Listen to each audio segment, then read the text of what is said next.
Hey guys, happy holidays and welcome back to Fantasy Tipped. My name is Julian, and in today's episode, we're going to be discussing players that you might want to buy or sell in trades, players that are underperforming a little bit that you might want to pick up in deals, and players that are overperforming quite a bit that you might want to sell high on. Before we get started, guys, please leave a like, subscribe, hit that notification bell, and follow me on Twitter at FantasyTipped. I'm constantly releasing updates for you guys to help you win each and every week of your fantasy hockey season. So let's jump right into the content now. Let's start with some sell high players. And the first guy on my list is Riley Smith, who's having a really great season with 24 points in 31 games. He's pretty close to a point per game pace right now. Last year, he had only 25 points in 53 games. So he's definitely way exceeding his pace from last year. His shooting percentage is his career average, and his on-ice shooting percentage is pretty much average as well. So it's possible that he doesn't regress that much. However, the reason he's been doing so well, in my opinion, is that he's been getting a lot of extra ice time because Vegas had a lot of injuries earlier in this season. There was no Mark Stone, there was no Pacioretty, there was no Marchessault for a little bit, and there was no William Karlsson for a bit. So Riley Smith was on the top line for a good while there and was getting a lot of power play opportunity and a lot of ice time. Now, Riley Smith still does see power play time. He's on the second unit though, so not as much as he used to. And he still does see second line time on that line with Karlsson and Marchessault. So it's not like he's going to be completely terrible the rest of the season. That's not what I'm saying at all. I just think that his stats right now are a little bit inflated because he was given a bigger opportunity earlier in the year. And now that everyone's pretty much healthy, Riley Smith might slow down a little bit. So see if you can sell him to someone who's going to be better down the stretch, like maybe a Sean Couturier if you can pull that off. Next is Dmitry Orlov of the Washington Capitals, and he's been having himself a pretty nice season with 14 points in 31 games, basically a point every 2 games, and he's putting up some decent peripherals. He's putting up shots, blocks, and hits. Not a crazy amount of each, but he's putting up a sizable amount every game to give himself a pretty safe floor. Now, those peripherals are definitely something that he can continue for the rest of the year. The points, I'm not so sure. Most recently, he was on Washington's top power play because of all the injuries like Backstrom and Oshie and Wilson. All those guys right now are either on COVID or are hurt. So once they start getting guys back, Orlov will only be power play 2, which isn't terrible if you're in a deep league. You can definitely hold on to him, but he's definitely not going to be as good as he has been earlier in the season. I don't see those points coming in as much as they did earlier in the year. So if you can sell him for a more guaranteed player, I would do that because Orlov is going to go down in roster percentage pretty soon. Next is Erik Johnson of the Colorado Avalanche, and he's had himself a really strong season since coming back from injury. 36% owned only so far, but his percentage of ownership has been going up a lot. Only went down a little bit because Colorado had their games canceled, but the dude has 11 points through 27 games and has been putting up some really great peripherals, shots, blocks, and hits. So definitely been really good in that department, putting up almost 2 of each per game. Now, those peripherals is something that he might be able to maintain for the rest of the year. The points, I'm not so sure. Bowen Byram has missed a lot of the season, and when he comes back, Erik Johnson might not have as big of a role because right now he's getting a lot of ice time and he's looking really good. So it's possible that he does stay in that role, but I don't think he continues to get a point almost every 2 games. It just doesn't seem likely to me, especially with Bowen Byram probably given better offensive opportunities than Erik Johnson. So to me, it just seems unlikely that Erik Johnson will continue to score at that offensive pace. So if you're able to sell him a little bit high right now, that's what I would do. If you have him in a Cats league, though, and you want to keep him for those shots, blocks, and hits, that's perfectly fine, too. You don't absolutely have to sell this guy. I just don't think he's going to be that great down the stretch. Moving on to another Colorado Avalanche, and that's Valeri Nichushkin, and he has 16 points, 10 goals through 18 games, which is pretty crazy. His shooting percentage right now is 21.3%. Please tell me that you guys know that that's not sustainable. It's very, very high. His career average is a normal shooting percentage, honestly a little bit below average of 9.4. So this current shooting percentage is not going to last. He's playing on a very hot line now with Nazem Kadri, but like I've been saying in past videos, guys, Kadri is going to slow down as well. So if Kadri slows down, Nichushkin will also slow down. And he was recently playing on the top line with McKinnon, but that's due to a bunch of injuries. And so when everybody comes back after the Christmas break, Valeri Nichushkin, yeah, he's going to still do decently on that second line with Kadri and Burakovsky, but I'm not expecting huge things going forward. So if you can move him to someone who thinks that he's going to continue scoring at this pace, you absolutely got to do that.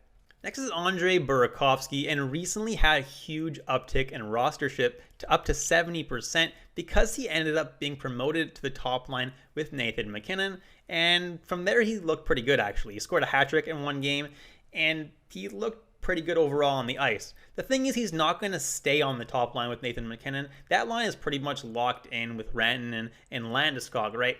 Burakovsky is going to be on that second line with Nichushkin and Kadri in all likelihood, and if he does stay there, he doesn't really produce that much there. He has some really hot streaks and some really cold streaks, so I don't personally love to have streaky guys like that on my team, so I prefer to trade Burakovsky right now when he's really high value to someone who might give you something nice like a Sean Couturier or someone like that who's going to be sustainable throughout the year. And to help back up my stats, guys, Burakovsky's shooting percentage right now is 24%, which is insanely high. His career average is 12.8%.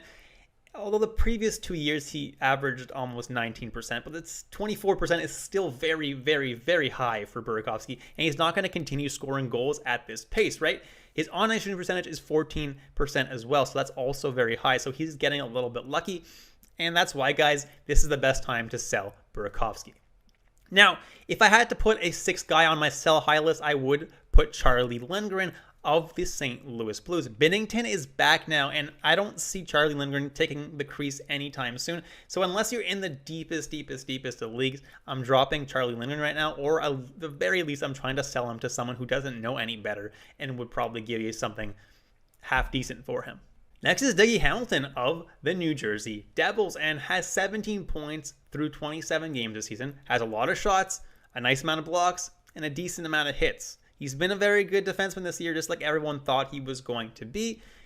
But he's on a cold streak right now, has only 2 points in his last 8, and both of those are assists. So he's definitely cold right now. So now is the time to buy low on Dougie Hamilton. Offer whatever you can to the person who has Dougie Hamilton right now, because they might be frustrated with him, so you might be able to get him at a bargain. Dougie Hamilton is one of the best defensemen in the league, so don't hesitate to offer some decent players for him. Number 2 on my buy low list is David Pastrnak of the Boston Bruins, and through 26 games, he has 21 points, 115 shots on goal.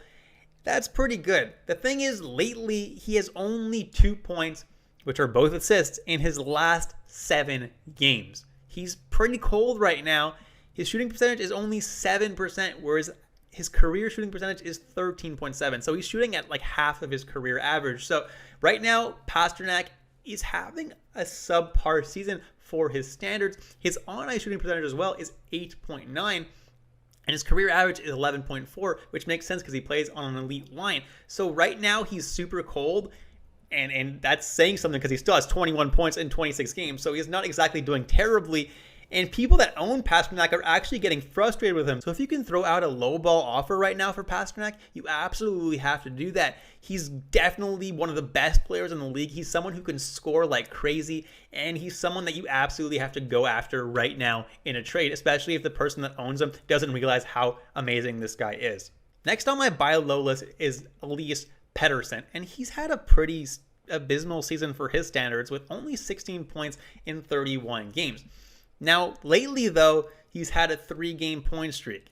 So you definitely want to buy low on him now before it's too late to buy low on him, and then you'll have to buy him high. So you don't want to do that. You want to buy him now where his value is still pretty low because he only does have 16 points in the whole season. Vancouver's changed their management now. They have a new coach, and Pettersson's getting much better opportunities right now, and he's looking a lot better. I think the players overall are a lot happier with the new management, the new coach. So I think Pettersson is going to really start turning on the heat right now. Like you've seen, Brock Besser has really turned it around. So Pettersson's going to do the exact same thing, I think. And he's definitely a really good candidate to buy right now. His shooting percentage is 8.7%, whereas his career is like double that at 16.2, and his on-ice shooting percentage is 8.7, and his career is 12. So Pettersson is going to improve. I'm not scared about that at all. Go out and buy him now before it's too late and he starts turning it on like crazy. Next is Sean Couturier of the Philadelphia Flyers, has only 17 points through 29 games, which is pretty low for his standards. But he is top line and top power play, and in my opinion, he's the best player on Philadelphia. He only has 3 points in his last 9 games, but this guy is easily a 70-point guy. Over the last 4 seasons, the previous seasons, he's been on that pace to hit about 70 points. So his shooting percentage this year is 7.6, and his career average is 11.4, and his average over the previous 4 seasons is even higher than that. His on-ice shooting percentage is also a little bit low at 8.6, so this guy will turn it around a little bit, and Philadelphia seems to be scoring a lot more now. Their power play seems to be clicking now. He's the top power play, so I'm really not too worried about Sean Couturier. He's a stud, and he's a really good player. So if you can get him now for almost nothing, that's an amazing deal for you. Next is Anthony Duclair of the Florida Panthers, having a good season with 17 points through 21 games, getting close to that point per game mark. He's less than 50% rostered right now, but he was over 70% rostered before he got injured. And since he came back from injury, he has no points in 2 games, but he does get a lot of his value from playing with Barkov, and Barkov wasn't there for those 2 games. Now, Barkov should be back after the break, and Duclair should continue to slot in on his wing.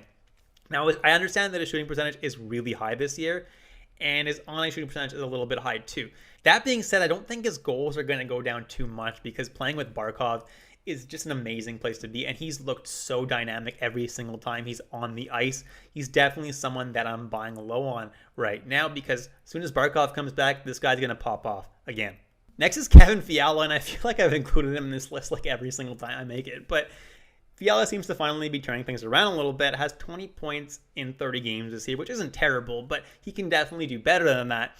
And last game he scored a couple of goals, and even after that, his shooting percentage this year was only 6.2%, which is very low. He's averaged over 12% in each of his last 2 seasons, so he's also shooting 3 times a game. So he's going to score a lot of goals this year. They're going to start coming now, and he's playing on that second line now. For some reason, they had Jordan Greenway in the top 6 instead of Fiala. Greenway's injured, and Fiala is there now, and he scored a couple goals. So I am assuming that when Greenway comes back, Fiala is going to stay in Minnesota's top 6 because it's just ridiculous to not have Fiala in their top 6. So as long as he stays in that top 6 position, Fiala is going to start to have a really good season, and he's going to start turning it around. He's a guy who likes to perform in the second half of the season, so expect him to pop off soon.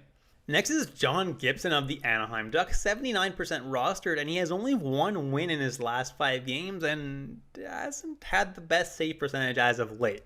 Now, the Ducks have been a very pleasant surprise this year. They've actually been a pretty decent team, and I don't think they're going to plummet all of a sudden, right? I think they're going to be one of the better mid-tier teams, and because of that, John Gibson, his value is not too bad this year. He's going to get pretty much every start for Anaheim.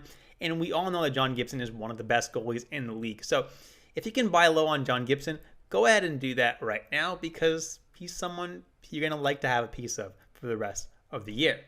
Next is Robin Lehner of the Vegas Golden Knights, and he hasn't had the strongest season so far this year. I don't think anyone can deny that. His save percentage is only .905. Goals against average is over 3 right now, and he's had no shutouts as of yet. The thing is, Vegas had a pretty rough start to the season with all of these injuries, and now they're finally starting to be healthy. And I know, Lehner still hasn't been at his best, but he's starting to look a little bit better and better every single night. And I think that he's really going to start finding his game after the new year. And I think he's going to have a really strong end to the season because Vegas is a really good team, and he's going to win a lot of games going forward. Next is Sam Bennett of the Florida Panthers, and he has only 14 points through 24 games this season, which is a little bit disappointing, but he's been pretty good all year except for recently, right? Recently, he has only 2 goals in his last 9 games. Now, I think it has a lot to do with a lot of the injuries in Florida, and because of that, the power play is not as good, and the guys around him aren't as good. So once the NHL resumes after Christmas, I think that Sam Bennett's going to be just fine. He's going to start scoring goals, scoring points, and he's going to continue to hit and shoot like he has been all year, giving him a pretty safe floor. This is someone that I would like to trade for right now because he's someone who's definitely on a cold streak, and someone might not value him that high since he only started really performing as a fantasy player last year. And last but not least, I have Mackenzie Weegar of the Florida Panthers. It's the 3rd Florida Panther video, I know, but he's ice cold right now. He has 15 points through 29 games, all assists so far, no goals. And his peripherals have been great, right? He's shooting, he's blocking, he's hitting, which give him a super, super safe floor every single night, which is great. But he has no points in his last 4 games.